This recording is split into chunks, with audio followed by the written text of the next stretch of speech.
आज का हमारा जो वीडियो होगा, आज के हम इस वीडियो में टॉपिक जो हमारा दोस्तों है, ये टॉपिक हमारा हमारे परिवेश के पदार्थ जो हमारा चैप्टर है केमिस्ट्री का, और ये हमारा वीडियो पार्ट 3 है।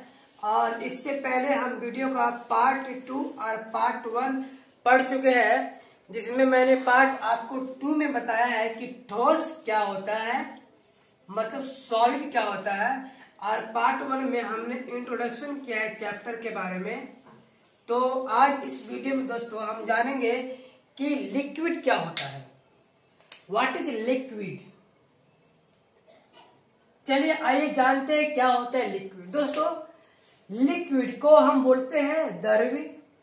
द्रव के कणों के बीच अंतरा अनुक आकर्षण बल ठोस की तुलना में कमजोर होने के कारण द्रव के कण मजबूती के साथ बंधे रहते हैं। मतलब कहा गया है कि ठोस के मुताबिक जो द्रव में इंट्रामोलिकुलर फोर्स होता है, मतलब क्या कि अंतरा अनुक आकर्षण बल।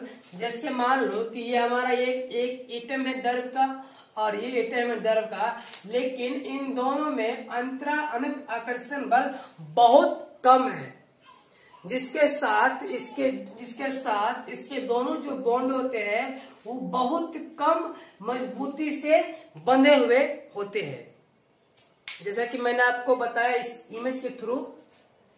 चलिए दोस्तों, जो द्रव होते हैं, द्रव में इंट्रामोलिकुलर जो फोर्स होता है वो बहुत कम होता है। मतलब क्या, अंतरा अनुक आकर्षण जो होता है बल वो बहुत कम होता है ठोस के अपेक्षा। इसलिए द्रव के जो होते हैं कण स्वतंत्र मूव कर सकते हैं, मतलब कि स्वतंत्र घूम सकते। जैसे मान लो कि ये हमारा द्रव का कण है और ये कण जो है स्वतंत्र घूम सकता है, और ये कण एक दूसरे के ऊपर फिसल सकते हैं।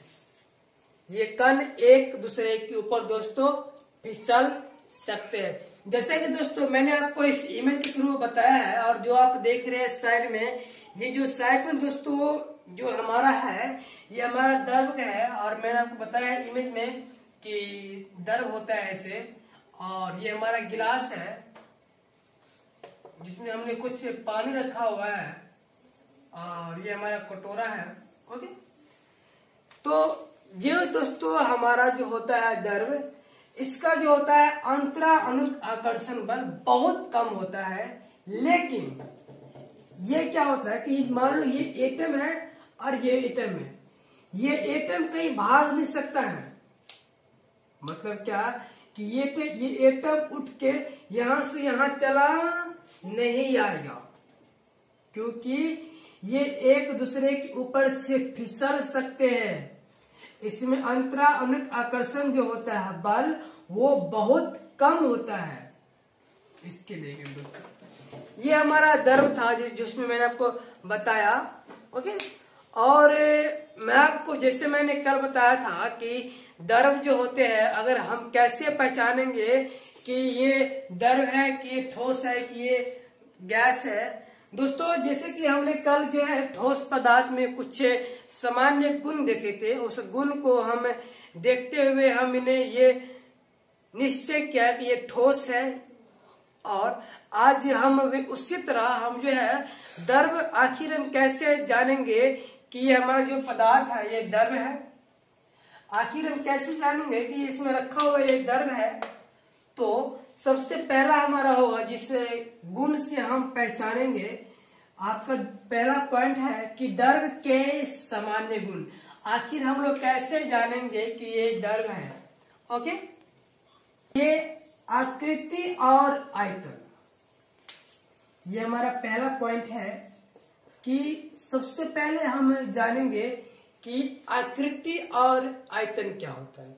दोस्तों जो द्रव्य पदार्थ होता है, द्रव्य पदार्थ वो अपने वस्तु के अनुसार, मान लो ये कुछ द्रव है, ओके ठीक है, ये कुछ द्रव है और इस द्रव को रख दिया हमने गिलास में, तो वो गिलास के आकृति में आ जाएगी। और अगर हमने उसे रख दिया एक कटोरा में, तो वो कटोरा के आकृति में आ जाएगी। जस्ट लाइक मैं आपको बता दूं, जैसे मैंने देखा, 2 मिनट आप वेट कीजिएगा। देखिए ये क्या है, देखिए ये हमारा एक गिलास है, ठीक है। और गिलास में जो है मैंने कुछ द्रव पदार्थ को रखा हुआ है और ये द्रव का कुछ ऐसा ही इतना अमाउंट है।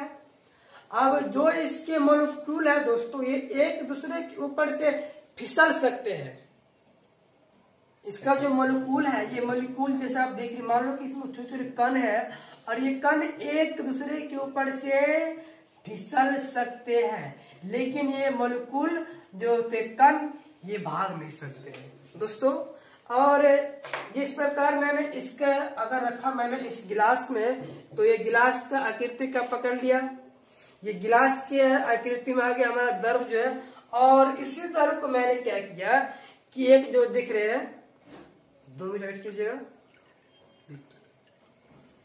देखिए ये द्रव का जो दोस्त, देखिए ये द्रव का हमारा सेम अमाउंट है और सेम जो आप देख रहे हैं अमाउंट पे मैं बताऊंगा बोर्ड पे, वही अमाउंट को मैंने एक रखा कटोरा में, तो वो कटोरे के आकृति में आ गया।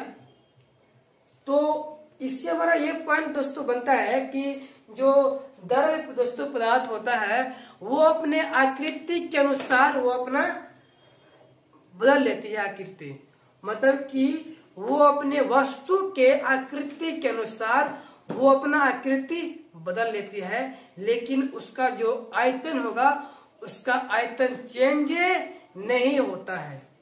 ओके, उसका जो है आयतन चेंज नहीं होता है। दोस्तों मैं आपको बता दूं सेकेंड पॉइंट जो दोस्तों मैं आपको बताऊंगा, जो हमारा सेकेंड पॉइंट है, मैं आपको बता दूं कि ये हमारा द्रव का जो है गुण को पहचानने का ये हमारा सेकेंड पॉइंट है। इस पॉइंट से भी हम जो है गुण को पहचान सकते हैं कि आखिर द्रव है। हमारा सेकेंड पॉइंट का नाम है डेंसिटी, मतलब घनत्व। इसे हम बोले दोस्तों घनत्व। दोस्तों जो द्रव का जो होता है घनत्व वो ठोस के अपेक्षा प्राय कम होते हैं, क्योंकि जो था ठोस का घनत्व बहुत ज्यादा था, लेकिन जो द्रव का होगा हमारा डेंसिटी, मान लो ये द्रव है और इस जो द्रव का मैं आपको बताऊंगा डेंसिटी दोस्तों, इसका जो है डेंसिटी बहुत कम होगा ठोस के अपेक्षा। ठीक है, ये जो आप देख रहे हैं ये ठोस के अपेक्षा इसका डेंसिटी बहुत कम होगा दोस्तों, क्योंकि इसके अंतरा अणु जो होते हैं स्थान, मान लो ये द्रव का एटम जो आप देख रहे हो, मान लो कि इसका ये एटम है, ठीक है, और ये इसका एटम है दोस्तों। तो इसका अंतरा अणु जो स्थान होता है वो ठोस की अपेक्षा थोड़ा ज्यादा होता है। इसलिए दोस्तों द्रव को हम जिसमें रखते हैं वो उस आकृति का बन जाता है। दोस्तों जिसमें मैंने बताया कि अगर हमने द्रव को रखा इस गिलास में तो वह गिलास की आकृति का बन गया। अगर हमने रखा उसे द्रव को अगर कटोरा में तो वो कटोरे की आकृति का बना गया। दोस्तों इससे जो है हम कह सकते हैं कि द्रव का जो होता है घनत्व बहुत ही कम होता है और द्रव अपने आकृति के अनुसार वो अपना मतलब कि द्रव अपने वस्तु के अनुसार अपना आकृति बदल लेती है। ओके दोस्तों, हमारा दोस्तों थर्ड जो पॉइंट होगा, जो हमारा तीसरा पॉइंट है, इसी पॉइंट का नाम है कंप्रेसिबिलिटी। इस वर्ड से आप पहले भी बहुत वाकिफ है दोस्तों। इसे हम बोलते हैं हिंदी में संपीडितता। क्या बोलते हैं? संपीडितता इसे हम बोलते हैं हिंदी में। दोस्तों क्या होता है कि यह प्राय असंपीडितता होता है, यह प्राय असंपीडितता होता है। मतलब कि जो हमारा द्रव होता है ये द्रव प्राय इनकम्प्रेसिबिलिटी होता है। अब मान लो कि ये हमारा द्रव है, बताओ क्या आप इसे द्रव को दबा सकते हो? मान लो कि हम द्रव को हाथ में लेके इसे हम दबा सकते हैं? नहीं दबा सकते। हाथ में लेके ये दबेगा, हाथ में लेके नहीं दबेगा। ये दब रहा है, अगर हम इसे हाथ में ले ले तो हाथ में से ये दबेगा, ये दबेगा। दोस्तों ये इसलिए हो रहा है क्योंकि जो दर्द का होता है अंतरा अनुक आकर्षण बल, अंतरा अनुक आकर्षण जो होता है स्थान, वो ठोस की अपेक्षा में ज्यादा होता है। क्या होता है? ये जो होता है ठोस की अपेक्षा में यह स्थान थोड़ा ज्यादा होता है, अंतरा अनुक आकर्षण। इसीलिए दोस्तों जो होता है दर्द यह असंकुचितता होता है, यह इनकम्प्रेसिबिलिटी होता है हमारा दर्द पदार्थ।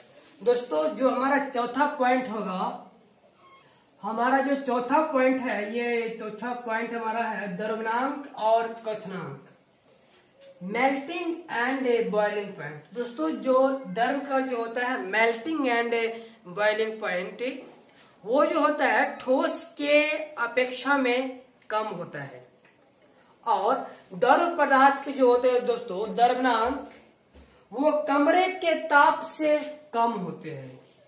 मतलब क्या? जो होता है द्रव पदार्थ का द्रवनांक वो कमरे के ताप से कम होते हैं, और जो होता है दोस्तों हमारा क्वथनांक, वो क्वथनांक जो होता है प्रायः पदार्थ के ताप से ज्यादा होता है। तो होता है हमारा द्रवनांक। दोस्तों द्रवनांक जो होता है ये द्रव पदार्थ का कमरे के ताप से कम होता है। सॉरी, थर्मामीटर प्रॉब्लम है।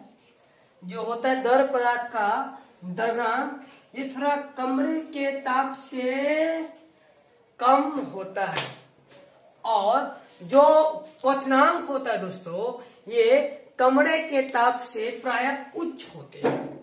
इस पॉइंट को आप नोट कर लीजिएगा। जो ये हमारा जो द्रव है, इस द्रव का जो द्रवनांक होगा, ओके, ये द्रवनांक आपको प्रायः, ये हमारा कमरा है, ये कमरे के ताप से प्रायः कम होते हैं, लेकिन जो द्रव पदार्थ का क्वथनांक होगा ये प्रायः कमरे के ताप से उच्च होते हैं। ओके दोस्तों, जो हमारा पांचवा पॉइंट है, इसे हमारा पांचवा पॉइंट है, इसका नाम है फ्लूइडिटी, मतलब क्या? तरलता। हमारा दोस्तों पांचवा पॉइंट का नाम है फ्लूइडिटी, मतलब कि जो होता है द्रव पदार्थ जो होता है प्रायः द्रव पदार्थ में प्रायः बहाव की प्रवृत्ति होती है। देखो जानते हो, तुम्हें बता दो, देखिए ये क्या हुआ कि ये हमारा द्रव है, और देखिए इसको हमने ऐसे बहाया, ओके, फिर देखिए इसको मैंने इसमें से बहाया। दोस्तों क्या हुआ कि जो हमारा द्रव है, इस द्रव में हमेशा बहाव की प्रवृत्ति होती है, क्योंकि द्रव पदार्थ बह सकता है। देखिए बह रहा है। चलिए दोस्तों, ये हमारा पांचवा पॉइंट है कि तरलता जो द्रव पदार्थ में आपको प्रायः हमेशा बहाव की प्रवृत्ति होती है। चलिए हमारा छठा पॉइंट होगा, जो छठा पॉइंट है, इस पॉइंट का नाम है डिफ्यूजन, मतलब क्या कि विसरण। इससे पहले मैंने आपको बताया कि पांचवा पॉइंट में क्या बताया, बताइएगा आप लोग प्लीज। पांचवा पॉइंट में मैंने आपको बताया कि तरलता के द्रव पदार्थ में हमेशा बहाव की प्रवृत्ति होती है। ओके, ये हमारा पांचवा पॉइंट था कि ये हमारा मान लीजिए द्रव है, ये द्रव जो हमेशा बहाव की प्रवृत्ति होती है। दोस्तों अब मैं बता दूं कि द्रव में कोई भी पदार्थ मिश्रित हो सकता, जस्ट लाइक कि मैं आपको बता दूं प्रैक्टिकल के थ्रू। ओके, ये दोस्तों देखिए ये हमारा द्रव है, ठीक, और ये द्रव जैसे आप देखेंगे ये द्रव में बहाव की प्रवृत्ति है, और ये कुछ मैंने मिट्टी के दो कण देखिए, आप देख रहे हैं, देखिए देखिए इसमें देखा हमने क्या, देखिए आखिर जो हमारा मट्टी का मॉलिक्यूल था, आखिर ये मट्टी का जो है मोलिक्यूल दोस्तों कहाँ गया, बताइएगा जो गौर से, प्लीज प्लीज कमेंट कीजिए कि जो मट्टी का मोलिक्यूल था आखिर ये मट्टी का मोलिक्यूल गया कहाँ। दोस्तों नोट कीजिएगा, मैंने आपको बताया था कि द्रव पदार्थ के अंतरानुक स्थान ज्यादा होते हैं। दोस्तों जो हमारे द्रव पदार्थ के जो अंतरानुक स्थान के बीच में जो गैप था वो मट्टी इस गैप में जाके मिल गया। क्या हुआ, वो जो हमारे मट्टी थे ये द्रव पदार्थ के गैप में जाके मिल गया। और दोस्तों द्रव पदार्थ में डिफ्यूजन भी होता है, इसमें मिश्रण का गुण भी होता है। ओके, हमारा जो दोस्तों 7वां पॉइंट होगा, हमारा जो 7वां पॉइंट है द्रव का जमना। आप लोगों ने बचपन में खाया होगा ठंडा ठंडा कूल कूल, क्या तो आइसक्रीम। ओके, हमने भी खाया है और आपने भी खाया होगा बचपन में cool cool cool cool ice cream खाया। ओके मेरे फ्रेंड्स, चलिए आखिर ये आइसक्रीम भी एक द्रव्य है, क्या है ये, एक आइसक्रीम भी द्रव्य। दोस्तों क्या होता है कि द्रव्य पदार्थ को ठोस के रूप में परिवर्तन होने की क्रिया को हम द्रव का जमना कहते हैं, मतलब फ्रीजिंग ऑफ लिक्विड कहते हैं। द्रव पदार्थ को ठोस के रूप में परिवर्तन होना ही द्रव का जमना या फ्रीजिंग ऑफ लिक्विड कहलाता है। ओके, मान लो कि ये मेरा एक फ्रिज है और इस फ्रिज का डोर ओपन है।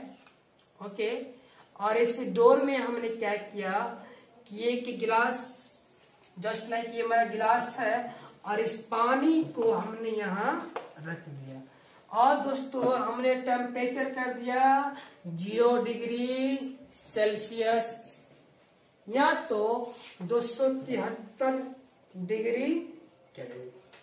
दोस्तों ये टेम्परेचर करते मात्र भी क्या होता है कि जो हमारा द्रव था ये द्रव रूप से ये ठोस रूप में परिवर्तन हो गया। इसी पॉइंट को हम कहेंगे कि द्रव का जमना। ओके, चलिए आइए हम जानते हैं 8वां पॉइंट। पॉइंट है इवेपोरेशन, मतलब वाष्पन। ओके, ये हमारा 8वां पॉइंट। दोस्तों क्या होता है कि अक्सर हम लोग देखते हैं कि बचपन में क्या होता है कि कोई गिलास लेके हम क्या किए कि बचपन में हम अक्सर करते थे क्या, खेलते खेलते, जैसे मान लो कि हम ये बच्चे हैं। ओके,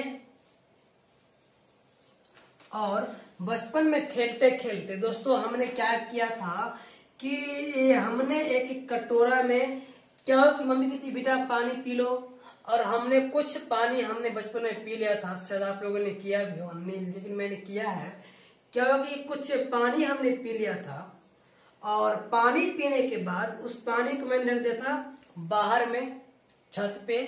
और दोस्तों कुछ समय के बाद जब हम जाते थे मेरी मम्मी तो देखती थी कि पानी यहाँ का, इसमें का पानी खत्म है।